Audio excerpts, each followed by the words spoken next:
Hello. Hello. MLA साहब बात कर रहे हैं? हाँ जी। मैं टीवी 9 चैनल से उदयपुर से राजेश डांगी बात कर रहा हूँ सर। जी जी सर। ये आपका वो जो मामला सामने आया थाने थाने के बाहर धरने का और हाँ। उस तरह का, तो सर एक विधायक हैं, आप सत्ता में हैं और आप सत्ता में होते हुए भी इस धरना प्रदर्शन करना, तो क्या कहना चाहेंगे इस तरह? नहीं नहीं, ऐसा कोई इशू नहीं था हमारा। हम तो हमारे थाने में भ्रष्टाचार हो रहा था, कई सारी ऐसे शिकायतें भी आ रही थी और हमारे कई लोगों के कार्यकर्ताओं के और जनता के जो काम थे जी वो काम नहीं हो रहे थे और ये सीए करवाई रहा था, लंबी पड़ी थी फाइलें। जी तो मैं उसका को लेकर मैं गया था वहां पे। जी तो वहां क्या होता है कि मैंने संतरी को पूछा जी कि भाई सीआई साहब कहाँ है, तो संतरी ने कहा जी संतरे ने कह दिया, मैंने उसको बोला बोला हुई हूँ। जी जी तो मैं सीढ़ियाँ चढ़ रहा था, बोला हुई हूँ, तो मैं पीछे मेरे को कार्यकर्ता आ रहे थे, तो मैंने क्या पीछे मुड़ के उनको जी। क्या है, कुछ 8-10 एक लोग और खड़े थे जिनकी भूमि दलालों की जो रजिस्ट्री कोई करा ली थी। हम्म। मैं उनसे चर्चा कर रहा था।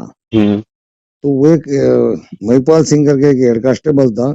जी वो आकर के उसने मेरे को सीधा ही बोला कि तू कौन है। जी। अब शब्द की भाषा बोली तो मैंने कहा तुम मेरे को नहीं जानते हो। हाँ।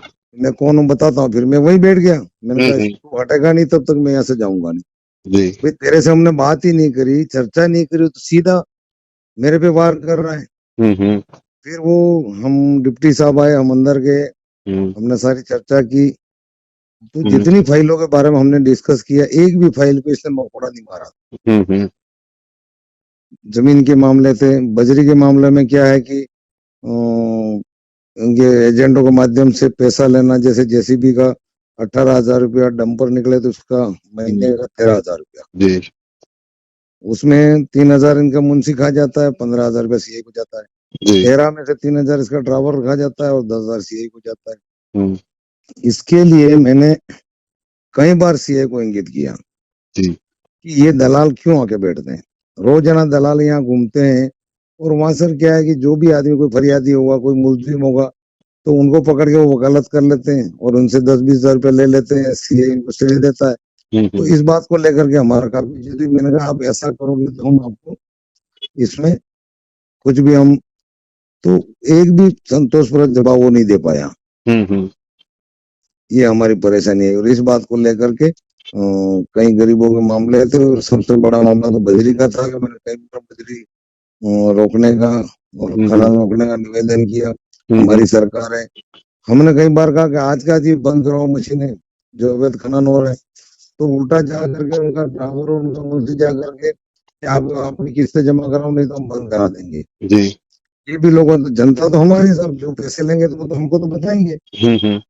ये सारी चीजें हमारे पास जो ली वो प्रमाणित है, हम सब लोग बयान कराने के लिए भी तैयार है हाँ। और इसके लिए मैं पूरी कार्रवाई करूंगा। हम सीएम साहब से भी बात करेंगे, आगे उच्च अधिकारियों से बात करके इसके खिलाफ कार्रवाई पूरी कराना चाहते हैं। नहीं सर, पर आप जो डीएसपी के हाथ जोड़ रहे थे, पैर छूने के जो फोटो आए, नहीं उसको नहीं नहीं लेकर नहीं नहीं कांग्रेस अब नहीं बाहर नहीं कर रही है आप पर। नहीं नहीं नहीं, मैं पाँव जोड़ने हाथ जोड़ने नहीं गया। मैं हाथ तो जरूर जोड़ा कि मेरे मालिक इसका जवाब दो। हाँ हाँ पर वो जो रिपोर्ट जिसके ऊपर ऐसा था कि 8 दिन से जिस पार्टी ने रिपोर्ट दे रखी थी हाँ। उसकी कार्रवाई नहीं करी, तो मैंने इनको बोला कि निकालो उसको अभी कभी। अब हम्म। जो रिपोर्ट दरार में निकाली थी उसके न तो किसी की जिम्मे थी, इसके ऊपर मैंने उनको 10 तारीख को सीआई को फोन किया कि इस आदमी की 9.5 बीघा जमीन रजिस्ट्री करा ली है, हम्म। उसके खिलाफ मुकदमा दर्ज करो और जांच करो। जी तो उसने 10, 11 और 12 3 दिन तक उसके ऊपर कुछ नहीं किया। तो वो कागज मैंने निकला, तो वो कागज क्या डिप्टी ने टेबल के ऊपर से लेके नीचे नीचे टेबल के नीचे हाथ में पकड़ रहे थे। हम्म। तो वो रिपोर्ट लेने के लिए फिर मैंने उनके हाथ में से छीनी नीचे से। अच्छा। हाँ, नीचे से मैंने छीनी, भी तुम लाओ कागज लाओ। इसके बाद मैंने कागज ऊंचा करके बताया कि भाई ये छिपा क्यों रहे हो, भाई आप इसके ऊपर कार्रवाई क्या की, मैं तो उसका जवाब चाहिए। हम्म। ये गरीब आदमी, उसमें साहब 11 खातेदार हैं। हाँ। 11 खातेदार में पटवारी गिरदावर ने मिली भगत से 11 के में से 10 लोगों के नाम उड़ा दिए हम्म। कंप्यूटर में, और एक आदमी का नाम रखा और एक आदमी ने वो जमीन को बेच दी और वो 10 लोग हैं वो उसके ऊपर बसे हुए हैं। जी। और जो भू माफिया वो उनको धमकियां देता है जगह खाली करो। हम्म। इस मामले को लेकर के उसने उस रिपोर्ट में कार्रवाई नहीं की। तो वो नीचे इसके डिप्टी के हाथ में जो कागज था उसको मैंने जबरदस्ती छीनने के लिए गया, मैं सामने टेबल से। ये इसमें ऐसा लग रहा है कि ये नीचे झुक रहे हैं।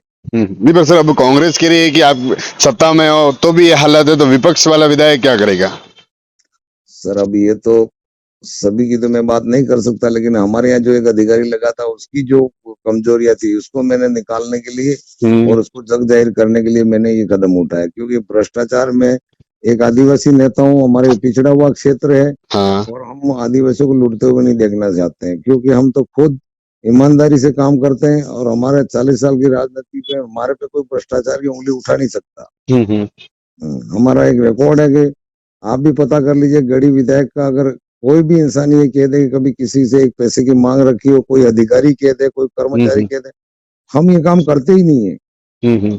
बहुत सारे लोग करते होंगे, विधायक करते होंगे, कमीशन खाते होंगे, मैं तो कमीशन क्या होता है वो जानता ही नहीं, पहली बात। तो इस मुद्दे को आप आगे भी उठाएंगे सर? हाँ, आगे रखेंगे ना इसको। ठीक है सर। जी सर, जी। Thank you sir.